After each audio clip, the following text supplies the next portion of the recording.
আজকে মা একটু বেরিয়েছে, সেই জন্য আজকে আমাকে নিজেকে নিয়েই খেতে হবে। চলো দেখি মা লাঞ্চে কি বানিয়ে রেখে গেছে। এখানে আছে ভাত, এখানে আছে ডাল, আর এখানে ডালের সাথে আছে আলু ভাজা, আর এটা মনে হয় কুমড়ো ভাজা, আর এখানে কুমড়ো আর আলু দিয়ে একটা তরকারি করেছে মেবি, আমি ঠিক জানি না। আর এইখানে আছে ডিম পোস্ত। তো প্রথমে ভাতটা নিয়ে নিচ্ছি আমি। ভাত হচ্ছে আমার আর আমার বোনের মতোই আছে, কারণ ও ও আর আমি খাবো এখন।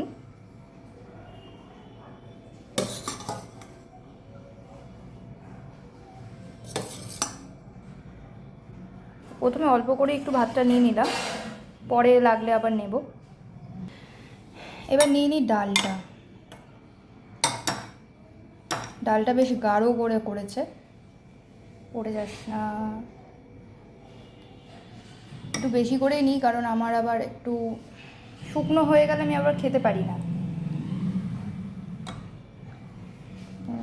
লঙ্কা উঠে গেল। ডালটা নিয়ে নিলাম। এবার এখানে আলু ভাজা আছে।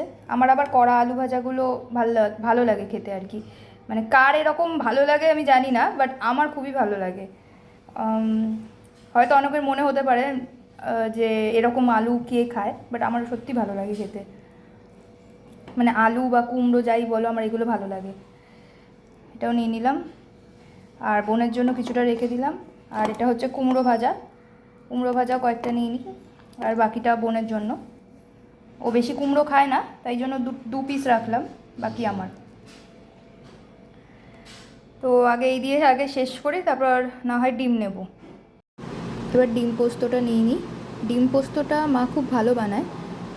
এই ডিম পোস্তটা ভাত বা রুটি দুটোর সাথেই চলে যায়, খুবই ভালো লাগে খেতে।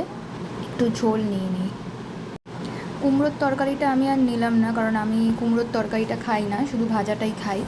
ওই জন্য ওটা নিয়ে নিই, তাই লাস্ট ডিম দিয়েই খেয়ে নেব। এত ধীরে ধীরে নিচ্ছি, আসলে আমার এক হাতে ক্যামেরা আছে আর এক হাত দিয়ে নিচ্ছি, তো ওই জন্য অনেকটা ধীরে ধীরে নেওয়া হয়ে যাচ্ছে। মা থাকলে আমাকে আবার ঠিক করে দিত,